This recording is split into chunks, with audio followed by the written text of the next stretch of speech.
Reeta Hubbard, NFL chick, is here.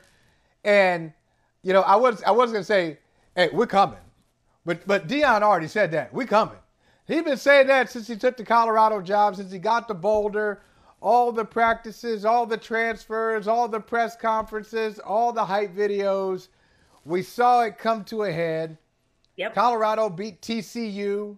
They were major underdogs in that game. TCU was ranked number 17 in the country. They went to their house. They beat them in a thrilling game, 45-42. Now Colorado ranked 22nd in the country. And Deion is just talking that trash. Deion is saying, I told you so. In only a way, Rita, that Deion Primetime Sanders can. What is your biggest takeaway from Colorado win in game one of the Deion Sanders era? The biggest takeaway is that what Deion has done to put this roster together and construct this roster is unprecedented. The amount of transfers that he had is something that we've never seen before, which is why I think that there were a lot of questions coming into this season. No one has ever done what Deion Sanders has done in terms of essentially getting rid of all of the kids that they had previously and bringing in his own guys using the transfer portal, and of course some guys that he had at Jackson State. So I think that the validity of the questions coming in were valid, right? But ultimately what Deion showed us is that he is a very great coach. It's something that we already knew, but it's something that we were curious to know how this would translate into the Power 5 level, right? And as much as we talk about the Pac-12 and its demise, it is still a very good conference. Now, I understand that TCU is a non-conference game. They're in the Big 12, I believe. So I understand that this is not the same, but ultimately TCU was just in a national championship game. So you were thinking coming into this game, oh, they're 20.5 underdogs. You were curious to know how they were going to respond. And I always thought, Holley, that this spread was a little too much. I felt like 20.5 was a bit much. I felt like TCU was overranked. And this is not me disrespecting what happened on Saturday. Let me be clear. I'm not taking away what we saw, because what we saw was a great effort from Colorado. Those kids are fast. Deion Sanders is a very polished quarterback, which he was at Jackson State if you watched HBCU ball. But ultimately that the game translates very well into what they want to do at the Power 5 level.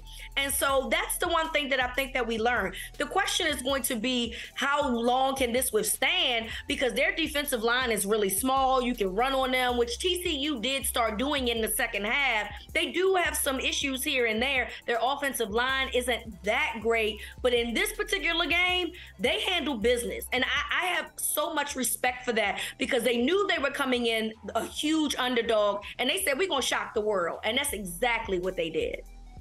I'm glad you brought that up. I'm glad you brought up their defensive line. I was talking to somebody last night, big college football fan, and his guess is that Deion Sanders' next move, the rest of us are thinking about, hey, Deion with cornerbacks, Deion with two-way players, because he was that guy.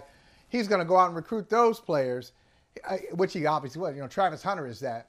Yes. But this guy was saying, hey, listen, watch the defensive line. Deion Sanders is going to get some 4- and 5-star recruits on the defensive line, because they'll be able to come in and play immediately, because that's where Colorado is weakest. But that goes to another point that you said. You said Deion Sanders is a great coach. I don't know that. And that's not disrespectful. I'm going to say, I don't know if Deion Sanders is a great college football coach. I don't know if Nick Saban is a great college football coach. Really. My point is, in college football, there's probably a great coach at a mid-level or lower level D1 school. The record doesn't reflect the greatness. Why? Because it don't mean a thing if you can't get recruits. And That's this fair. is the brilliance. This is the brilliance of Deion Sanders. He may be a great coach, but if you're a great coach and you can't recruit, it means nothing. It means nothing. And you could get away with being an okay coach and being a great recruiter.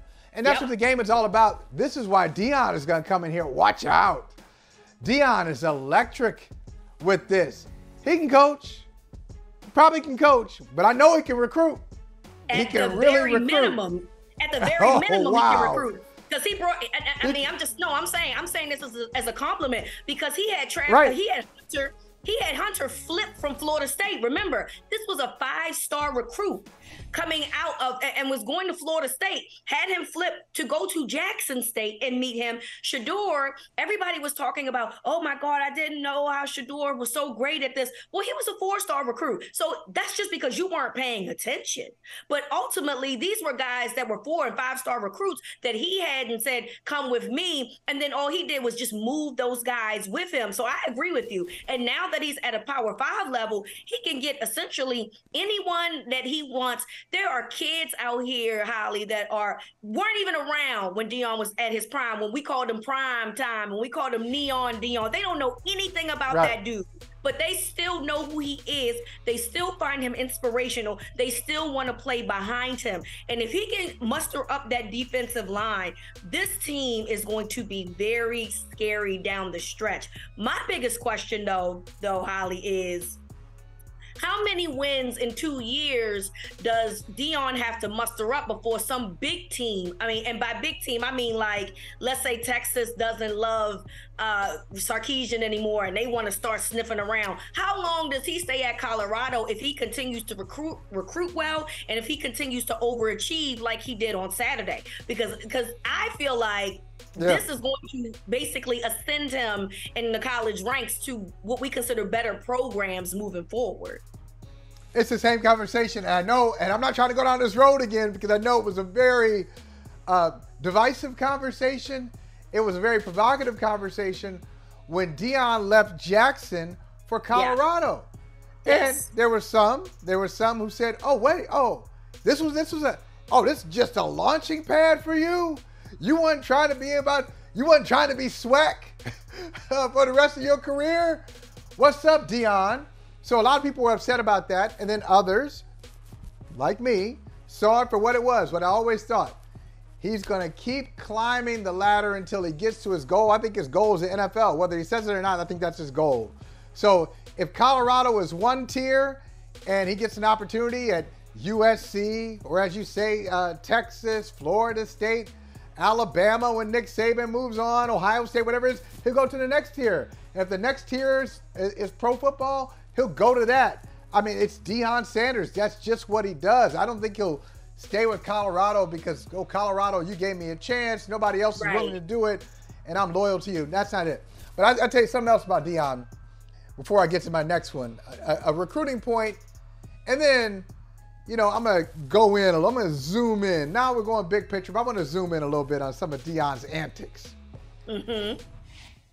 He's going to be an effective recruiter in this phase of college football because a lot of coaches are used to recruiting cycles. So for example, if I recruit the class of 2023 and I'm a coach, I've already got my recruiting done. I can move on to the class of 2024. Then I'll move on to the class of 2025. No. In today's college football, you bring in the class of 2023, they sign, they're on campus, you have to continue to recruit them and continue to sell them because of the transfer portal. So you ain't got them for 4 years just because you got them in the first recruiting cycle. There's a series of recruiting. You're constantly recruiting every moment as a college coach. And that's the story today. That wasn't the story 5 years ago. NIL has changed everything. Transfer portal has changed everything. And so Deion Sanders is better positioned than anybody else in college football to sell you. Now, you may think, this is a bunch of BS. Deion's full of it just like everybody else. You might get to that point, but it'll take you a while because that dude is compelling. Absolutely. That dude will get your attention. Absolutely. Yeah, you see what Nick Saban has done and getting his recruits in and how he becomes relatable. Well, imagine Deion Sanders, who, by the way, his parents probably grew up loving and following, and his coach looks like him, talks like him, has the same, type of swag like him. Imagine how much that plays into effect in addition to who he is and what he can do to uplift that student. I feel like that's That's a recruiting gold mine if you're Deion Sanders. But Rita, okay, now let me knock Deion here for a second. Now that we've given him some praise, and let me knock him. It's game one. Yeah. It's game one. I know it was an upset. Game one of many, I would think. Game one of many this season. You knocked off TCU. Yeah. We've seen a lot of teams have big victories in late August and early September. And then when we get to January, when we get to bowl season, we don't hear from those teams anymore. So it's a little too early to be saying, I told you so, and I'm keeping receipts. And he declared, how many guys on this roster did he say should be favorites for the Heisman Trophy after one game? I mean, bruh, hey, it's matinee time. It's not prime time yet. It's matinee. We sitting here at the 12:30 show with like 9 other people around us. Okay, the lights are not that bright right now. But the other thing, and I love that you put this in your feed, we're not cheerleaders. Like he's asking, do you believe? If that is not somebody from the Colorado Athletic Department, if that is not somebody who draws their check from the conference or the school, they ain't got to answer the question. This is not their job to believe. It's not their position to say, oh yeah, Deion, you told me so. No, they're reporting. And everybody who's reporting and doesn't sit there and bow down to everything you're doing is not necessarily a hater. Not hating is professionalism. Not hating, just being a professional. So I didn't like that little thread that he had going, like, trying to call people out and saying I got receipts and I read through all the bull that you wrote. Come on, man. Okay, and look, look, just the same way you have a job as coaching, Deion, as Deion Sanders, journalists have a job to be objective about what it is that they believe is going to happen in your program. Now, if you believe that there's some bias there, okay, you got to prove that. But ultimately, that is a journalist's job. And again, when we opened this up, I said, I can understand why there were many question marks about what Colorado would look like, because what he has done is unprecedented. We've never seen someone do this before with the transfer portal. So for him to say something like that, and to me, he sounds like a lot of people that are also basically rooting for Deion. But here's the thing. You sit here and say, you want this guy to believe, you want us to believe. Number one, it's not our job, okay? It's no one's job to believe. It is their job to be objective.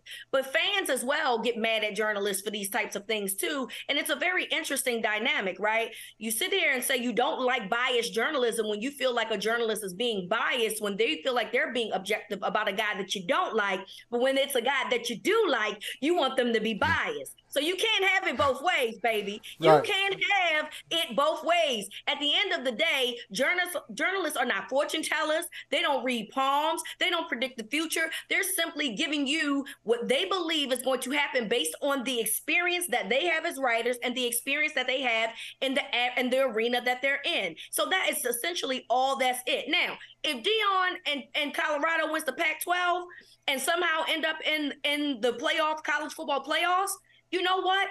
Hey, we all were wrong. And that's understandable, right? But again, it's week one, bro. It is week one. We are very happy for you. You guys showed the world that you are definitely something that other teams should be concerned about.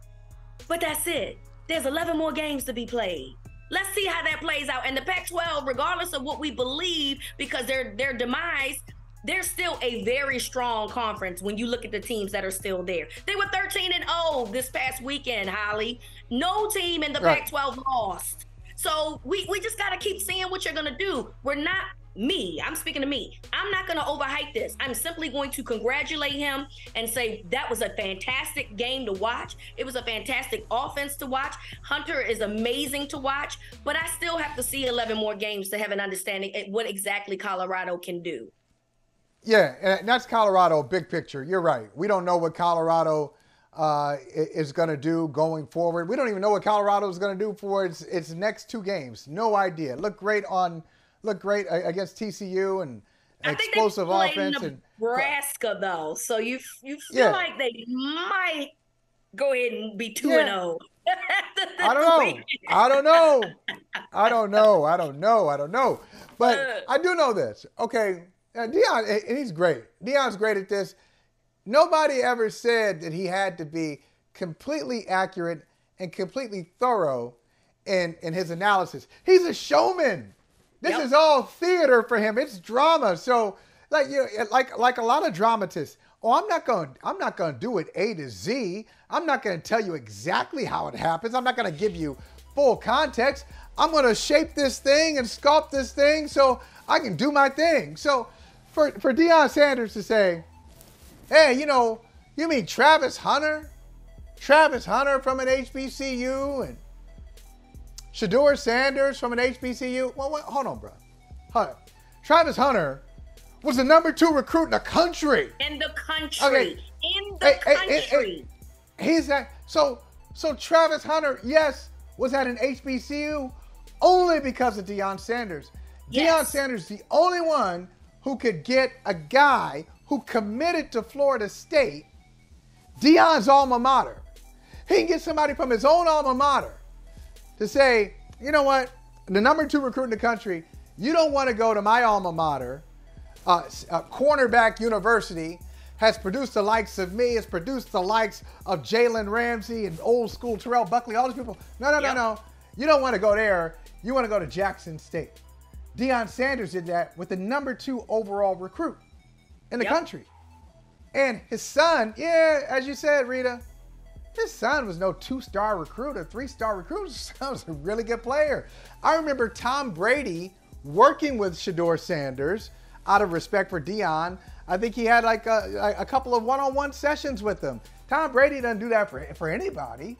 And so Deion is making it sound like he's trying to create this whole story of, oh, you guys don't think HBCU athletes can play, which is true.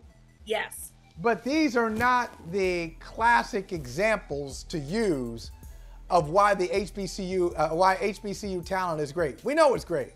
Yeah. But now you've used 2 extreme examples to kind of make your point. Exactly. Like we can have that conversation because it is a conversation to have. There's a lot of talent that comes out of HBCUs. We all remember, Steve McNair coming out of Alcorn State. And that was just something. He was the #3 overall pick. I've never seen a HBCU player on the cover of Sports Illustrated before I seen Steve McNair. So we know that there's great players. There's a ton of great players that come from HBCUs. The problem is that the examples that you chose to use, Deion, other, Power 5 schools were looking into those kids and they just so happened to follow you. Not that they couldn't get into these other schools. They just made a decision, but it wasn't because that they didn't have options. Let's be clear. They had options. They just chose to ride with you. Now, it's an absolutely valid point, right? Because he did bring other kids up from HBCUs to bring with him to Colorado. So that is a conversation to have. I just think you're being a little disingenuous when you want to talk about the #2 dude in the country at one point and a 4-star recruit that you had to say, see, HBCU players are good. We know that they're good. You, me, Holley, we know that they're good. We ain't talking about those. Well, come on. Hey, Rita, I'll just say this. As we head to the next section of Brother from Another, the first 20 minutes, we ain't talking about Duke. We ain't talking about Clemson. We ain't talking about Notre Dame. We didn't talk about USC. We didn't talk about Ohio State. We spent 20 minutes talking about the Colorado Buffaloes. Yep. That is the genius and impact of Deion Sanders. Coach Prime. Hey, thank you for watching Brother from Another. If you haven't hit that subscribe button, go ahead and do that now. Don't forget you can catch us 3 to 4 weekdays on PeacockTV.com and on Sirius XM Channel 85.